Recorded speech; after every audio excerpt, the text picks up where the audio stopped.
G'day, hello and welcome to everyone listening. And to all of those not listening, there will be no special salutations for you, because clearly you suck. And if you've watched episode 12 of my series, you'll know what it means if an Australian person tells you you suck. Now, as you can see on screen, we're now in day 31 of this game, and that doesn't mean a single solitary thing.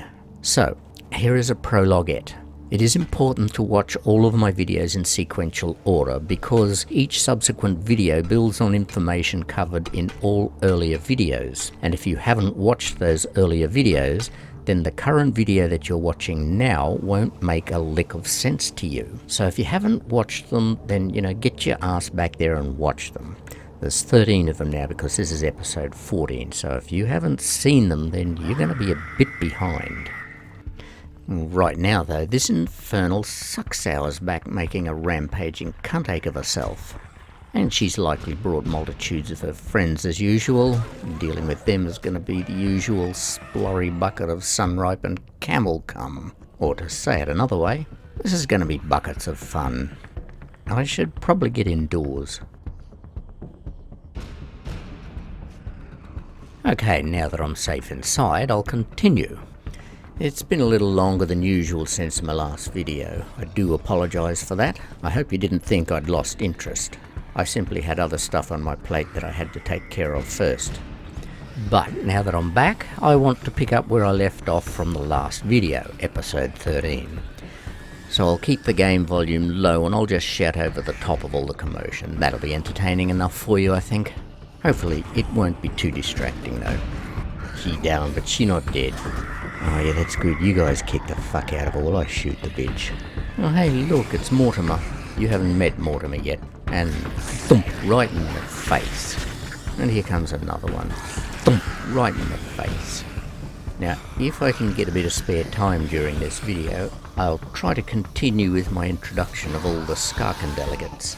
Only if I get time though, I've got other stuff I want to cover first. Oh, now, watch me pop this twat's head like a hot zit. Pow! Oh, that was so moistly gratifying.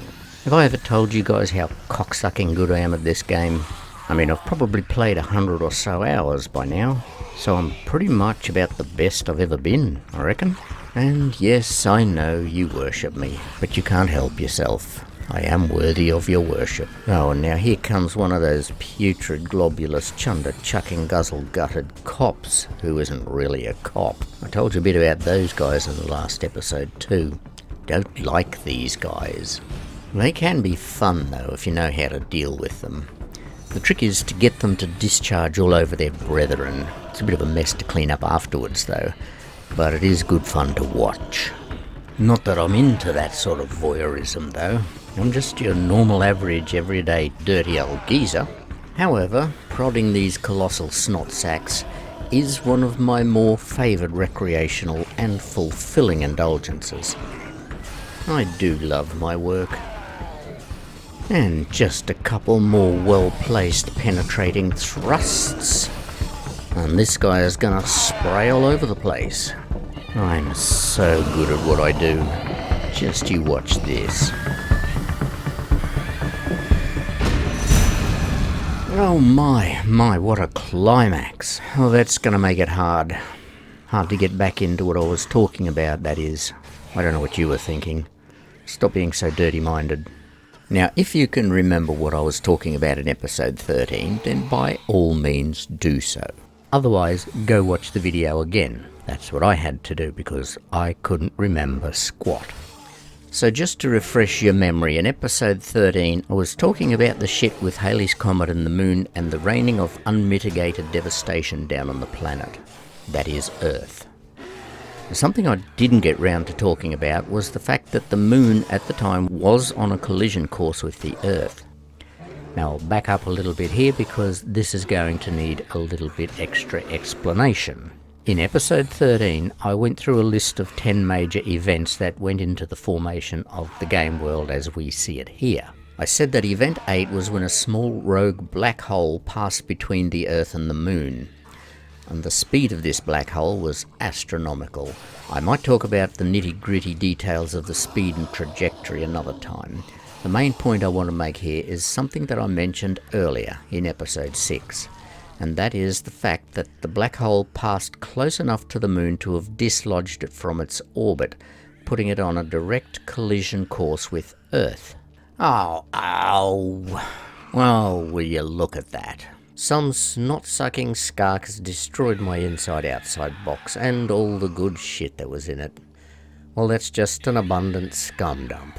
Well, I'm beyond pissed. I'm at a whole new level of just fuck everything. This blurry riddle splatter patch of a skarken is going to be spontaneously splooged for this, meaning that restitution for this moderately inconveniencing act of vandalism is going to require some very detailed, deliberate and precisely inflicted brutality. Come here and get your pleasantly punitive pummeling, you preposterous, pulsating piss packet. You. I'm going to do things to you that I made your mum bend over backwards for. Oh, these controllers need a kick button. I want to be kicking this putrid punt so badly right now. Fixed you, you mucus-drooling pustule. Oh, deep, seething anguish. I feel like I've just lost an eye socket, which means one eyeball is going to pop out and dangle loose and moist all over my cheek, sometimes getting in my mouth. That's how I feel. Well, I guess I can make another box. Just gonna have to vandal-proof it somehow, I guess. Meanwhile, I suppose I should probably just get on with this maintenance work. I do try to do this after every scourge. I find that if you don't do it every time, it's too easy to lose track of when you last did it. And before you know it, the brutes have broken through your defences and are causing unrivaled strife among your treasured collection of pieces and particles. Not to mention the unspeakable violations they'll do to you. So best just not to give them the opportunity. Maintenance is a continuous, ongoing necessity. But now back to what I was talking about. I had just started telling you about a black hole passing close enough to the moon to have dislodged it from its orbit, putting it on a direct collision course with Earth. Now, had it not been for Halley's Comet intervening, this would have been a total annihilation event. And I mean total as in planet-destroying, not just life-ending. So even though the Moon-Comet entanglement caused an insurmountable level of destruction on Earth, it was better than the alternative. Also, the force of the collision event was enough to halt the Moon's kamikaze dive towards Earth and settle the Moon into a new, faster orbit much closer to Earth. And, as well as all that, the magnitude of the impact was so great that it smattered 3/4 of the Moon's mass into oblivion. So the Moon was not only 4 times closer to the Earth, it was also orbiting 4 times faster, and was only 1/4 its former size. Consequently, it was this series of events playing out that gave the game world, in my version of the lore, its 7-day moon cycle. Plus, because the Moon's new orbit is flat along the ecliptic, every 7th day results in a blood moon. At present, blood moons only occur every 2 or 3 years or so, and this is because the Moon's current orbit is at a 5-degree incline. I mentioned that in episode 4. The new orbit in the game world is flat on the ecliptic though, which means that the Moon passes through the Earth's shadow every 7 days. And the thinking people among you would then reason that that would mean there should also be a solar eclipse every 7th day. And the answer to that is yes, that is so. But the path of the eclipse only crosses open ocean. It never crosses any remaining significant inhabited land masses. So although they occur every 7 days, no one on Earth ever sees an eclipse anymore. That is, in the game world, of course. Now that covers part of what I started on in the last video. Another thing from the last video that I have to cover is the sabotage of the temporal swing hubs by that stagnant slurry puddle, Mariah Elvina. But before I do that, I'm going to spend a little time explaining a bit more about the science behind the foundation of my particular contrivance of 7 days lore. But not like in episode 8 Scientific Talk, where I ranted for hours on end about how some stuff worked. No, what I'm going to do is talk about the science itself. So to start with, if you've watched my previous videos, you'll recall from episode 1, I said that all my explanations are scientifically feasible but not necessarily verifiable, because my version of the law has its basis in pseudoscience. So it's pseudoscience that I'm going to be explaining. But first, I suppose I should brag about my lofty qualifications in the field of pseudoscience. I don't know why I feel I should explain that, but it seems everyone else, before they give a talk on any particular topic, first go on and on about how they are super qualified in the field. I suppose the premise there is that if you first establish in the audience's mind the fact that the speaker has a high level of subjectual expertise, then the listening public will be that much more gullible and easily manipulated into accepting whatever garbage the speaker is spewing out. So with that in mind, I want you to listen to this garbage that I'm going to be spewing out. A little bit about me and my pseudoscientific prowess.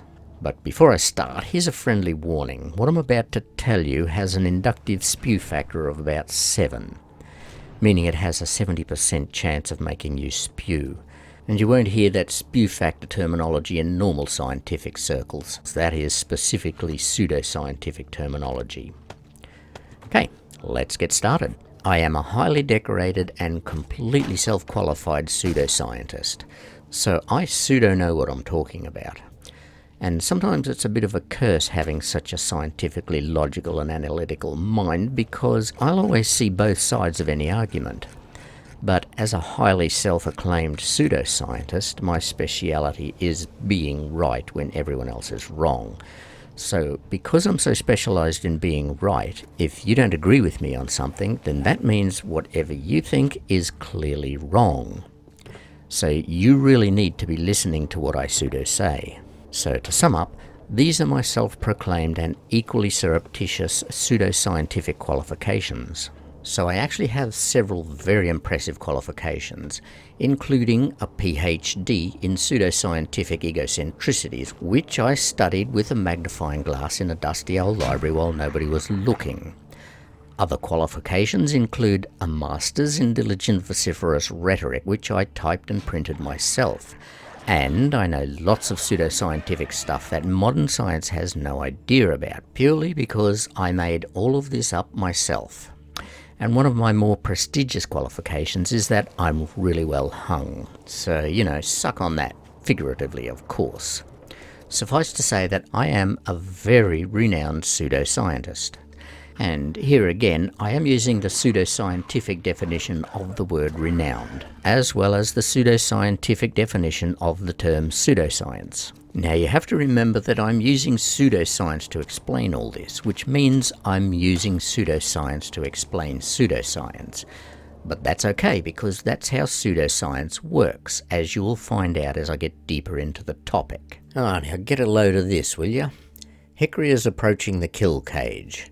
And just cop an eyeful of how paradisic the refuge is looking. It can only ever be called a refuge, it'll never be any kind of a home. That's just the way things are in this crippled, crumbling and troubled world.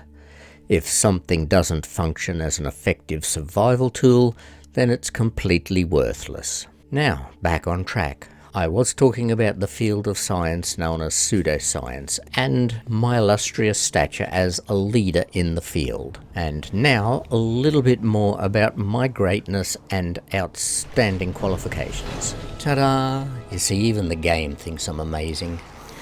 So prolific as I am in the art of cognitive perplexities, my qualifications in pseudoscience go far beyond my own expectations of my own majestic standing in the field. So that's my qualifications in this vast and unnecessarily labyrinthian field. Now to define the science itself. I actually refer to myself as a neo-pseudoscientist. Neo because pseudoscience is a new field of a scientific discipline that no one has ever heard of or encountered before. However, pseudoscience operates on a set of rules just as any scientific discipline does. This set of rules will be based on pseudoscientific and quasi-intellectual factors. And the rules state: you must make everything up.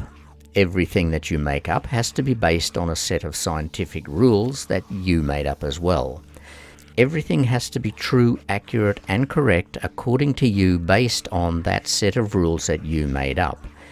Everything in your scientific paradigm must be explainable based on your set of made-up rules as well. If something seems to contradict something else that you've made up, then you are allowed to make a qualifying exception rule based on the initial made-up rule set. Now, believe it or not, everything I just said there was written by a very prominent leader in the field of pseudoscience, which of course was me. It's like I said in one of the earlier episodes. I didn't just make it up. I wrote it down first, then I made it up. And if perchance you were able to follow that enormous truckload of garbage that I just spewed out, then you may be just as qualified in pseudoscience as I am. But I'll never concede that fact to you because I've clearly got the biggest dick here. Anyway, with all that gratuitous boasting, dick measuring and bullshitting behind us now, it's probably time I got on with the telling of the story. But before I go on, just one other thing. That entire list of rules on which I said pseudoscience is based, I of course made up as well, but not before I wrote it down. You see, the fact that a thing is written down gives credence to its truth and legitimacy. So you can rest assured that these things are in fact actually written down, which makes them all real, true and legitimate. Like me, I'm legitimate, not like your mum. The insinuation here, of course, is that your mum is illegitimate. She is what we in the world of pseudoscience call a bastard bitch, or a bitch bastard. But those last statements were just an incredible distraction so that I could introduce this next thing without you noticing that I did the thing that I did, which was incredibly distracting. And the thing that I'm about to introduce... Oh my god, did you see what that sloppy sack of tit blisters just did? She just violated the sanctity of my bull bar. I mean, what is the point? Ooh, I'm so pissed off with you just now. Take this dart to the face. How do you like that? Oh, anyway, I've got more important things. I was about to introduce something. And the thing that I was about to introduce is a little slice of pseudoscience that you have probably never considered before. In fact, I know you've never considered it before because I made it up. Plus, it's got nothing to do with anything that I've been talking about or anything to do with any part of my story in any way. But you need to know it because it's importantly superfluous information with absolutely no basis in pseudoscience. Until now, you've never even knew that pseudoscience existed. But now that you do, you should be able to understand this next statement, which involves part of your mental faculty not according to pseudoscience. And this is how it goes. A membrane is that part of your brain that remembers that a membrane is a thin, pliable layer of animal or vegetable tissue for storing information about membranes. And that's something that you can store safely in your pseudoscientific membrane. Why? Because I wrote it down, which makes it legitimate. Well, what a complete waste of time those last few moments have been. I certainly hope you were driven to the point of frustration where you felt your only recourse was to strangle a fluffy kitten and then rape its still convulsing corpse. I know I certainly don't want to be the only one in the room doing that.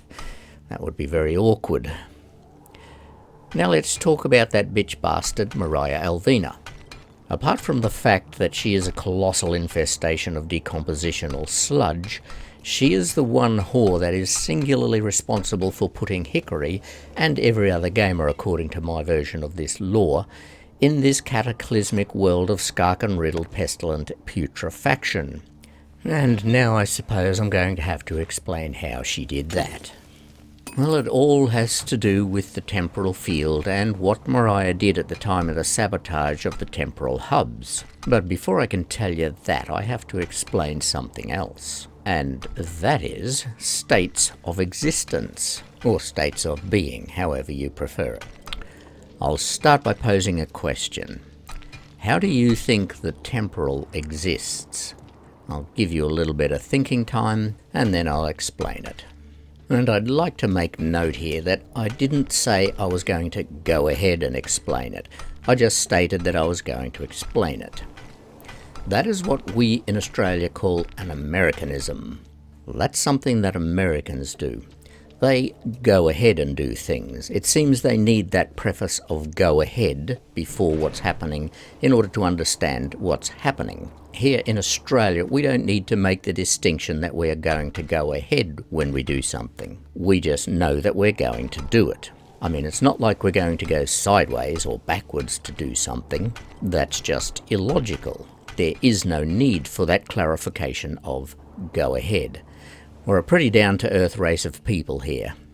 We don't feel the need to put a lot of fluff and packing around our language. We just get on with business and do stuff. And now, all that being said, I'm going to go ahead and get back to what I was talking about. You see how annoying that was? Imagine if I were doing that every other sentence. How annoying would that be? Anyway, I am actually going to get back to what I was talking about, which was states of existence or states of being. Whether you're dealing with modern science or pseudoscience, it doesn't matter. The fact is, there are 3 states of being. There's actually many, many more than that, but for the purpose of this explanation, I'll be dealing with just these 3. These 3 states of existence are as follows. The first state is where your essence exists. I'll call it the Ethereal. That name doesn't really do it justice, but there you have it. And at the opposite end of the scale is where your body exists, and that's the physical. And in between you have the temporal.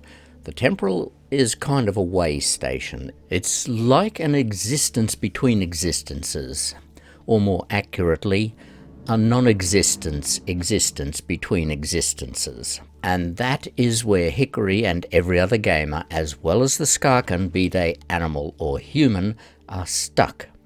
And now we're going to get into a deep and soupy pseudoscientific quagmire of temporal distortion, timeline fragmentation, and interdimensional misalignment.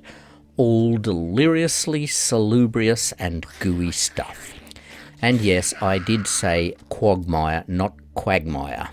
I don't spell it any differently, I just say it in the grossest way possible. Quagmire.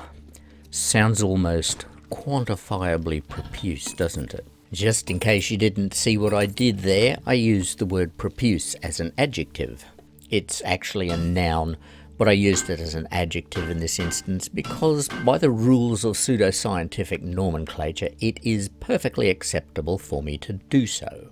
Both because it works and because my unique personal pseudoscientific algorithm makes it not only acceptable but absolutely obligatory for me to do that thing that no other person is likely to do or even consider. And while we're talking about the profuse, let's get into the long and droopy of it. If you don't know what the profuse is, I actually need you to look it up because not everybody has one, and you need to know about it so that you know how it fits in.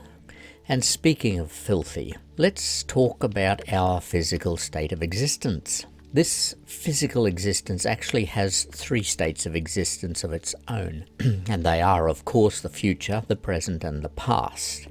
And believe it or not, they all exist concurrently. And I specifically said concurrently there because I can't say they exist at the same time, because time has a physical factor which actually excludes the 3 states from existing in that way. The only thing that separates the 3 states of past, present, and future in reality is the variation in their energy. The future is, let's say, a higher energy. And as it passes through to the present, it's drawn to a lower energy. And the past is a progressively lower and lower energy. That's not actually the way it really is. That's just an awkward analogy. A bit like the profuse fitting in earlier. Just an awkward analogy. But to take that awkward analogy one step further, everything in this physical universe, and I'm going to make a pseudoscientific distinction here between what I call the ultra universe. Oh my fucking horny grandmother, that felt good. I want to do it some more. Alright, I'm okay. I'm okay. So yes, I just declared a distinction between the ultra universe and this physical universe. I'll get into that topic another time, but for now I'm just referring to our physical universe. Everything in the physical universe is energy in one form or another. So even though from your perspective the past no longer exists, it does in fact still have an existence.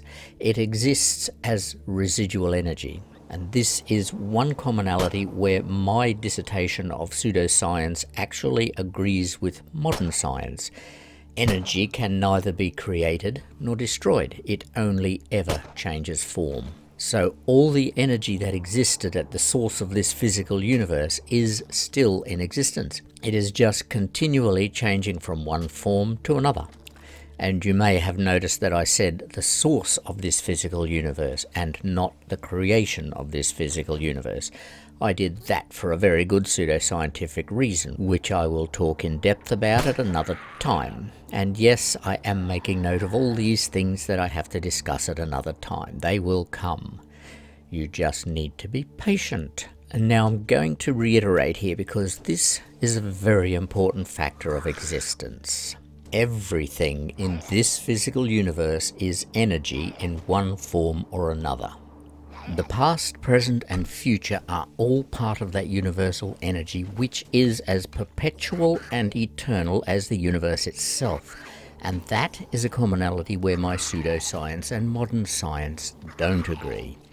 Modern science says that the universe is expanding at some incredible rate, and because there is no more energy being created, it is limited to only that energy which fills the universe now.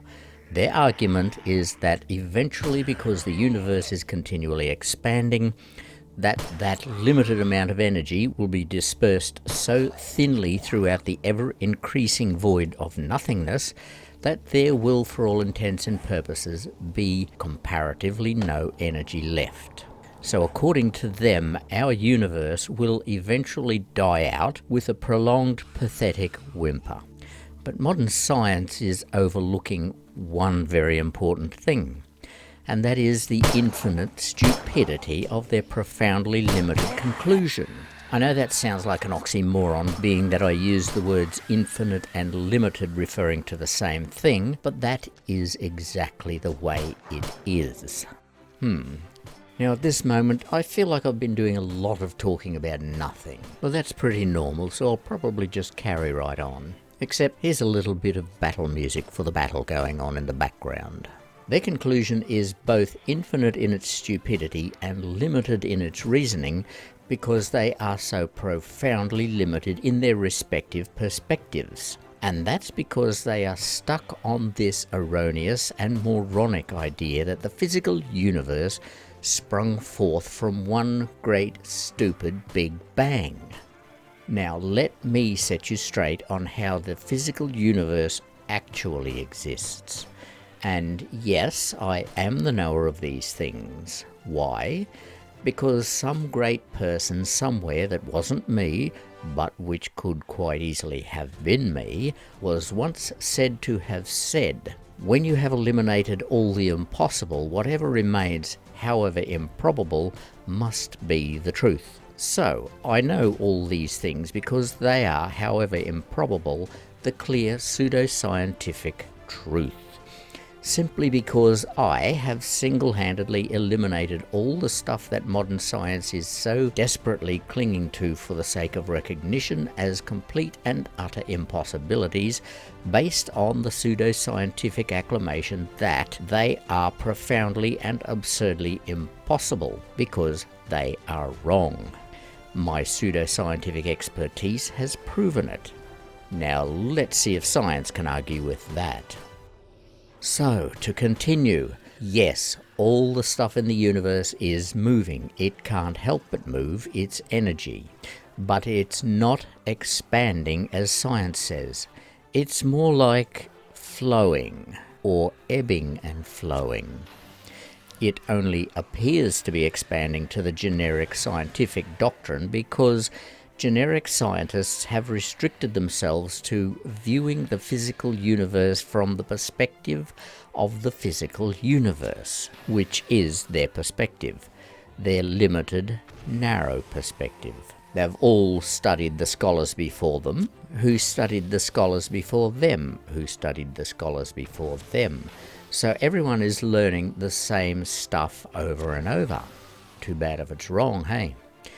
Modern science has also claimed to have photographed the outer limits of the universe. They show an elliptical shape that is awash with a multitude of different colours, and they claim that this is the image of the residual radiation left over from the Big Bang. Well, I've told you what I think about the Big Bang Theory in episode 8, Scientific Talk. And if you haven't watched it yet, then for shame, you need to go and watch it. Now let's delve into a hypothetical. If you were to go to the outer limits of the universe where this alleged radiation is, which according to modern science would be impossible because they say the outer limit is travelling away from you at a speed that would never allow you to catch up to it. Well, I'm here to tell you that that is a complete load of cosmological twaddle. But what do you think you would see if you could instantaneously be there without having to traverse any distance or space? Well, as a remarkably outstanding pseudoscientist, I can safely tell you exactly what you will see. You will see galaxies and space going on for an eternity in every direction, but you definitely will not see the edge of the universe. Which begs the question, where are we positioned in the universe? Modern science puts us somewhere around the centre. Well, I'll go along with that to a point, but I'll go one step further and I'll say it doesn't matter where you go in the universe, you will always be somewhere around the centre. And it will always appear to you from whatever perspective you are in that the rest of the physical universe is expanding. Now, let's let a renowned pseudoscientist speak for a while. And that's me, of course. I'm just going to continue to speak. And let's talk about energy some more. All energy is in a constant state of flux, always ebbing and flowing in a constant striving to average. Now, here's the thing. All modern scientists do agree on one thing. They admit that their mathematical model of the physical universe breaks down at the outer limits of both the macro and the microcosmos. And once again, that's because they are trying to explain something from within the confines of that something. And their mathematical models have actually even built walls from which they cannot escape. Light is a good example here. Science has struggled for years to discover what light is. There's the argument that light is a particle, and then there's the argument that light is a wave. Well, this is me talking now, and I say, no, you scientific idiots, not a wave nor a particle. Why do you insist on reducing this entire existence to something as basic as one of only two possibilities? That's the trouble with modern science's inherently problematic attempts to explain things. They limit themselves to a very restricted pragmatic approach to their definitions. They make it so they can literally not think outside the box. Without even knowing it, they've chased themselves into this pen, and it's a pen from which there is no escape. And because of that, modern science will never be able to successfully define our place in existence. Whereas I, on the other hand, can explain everything with profound grace and ease. Now, I know it probably seems like I've spent most of this video talking about what would seem to be nothing in particular. But don't worry, I am leading your thoughts with benevolent intent. You see, I need you to forget what you know about everything that you've learned up until this point, because it's all wrong.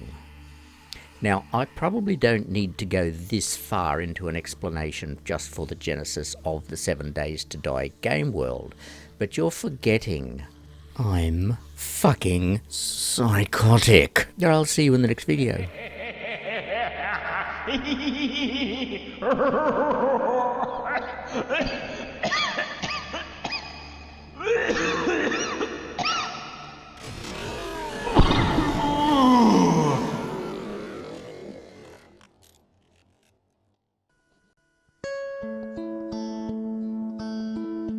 Salsac, share and like, subscribe and comment, or prepare to die. You have 7 days.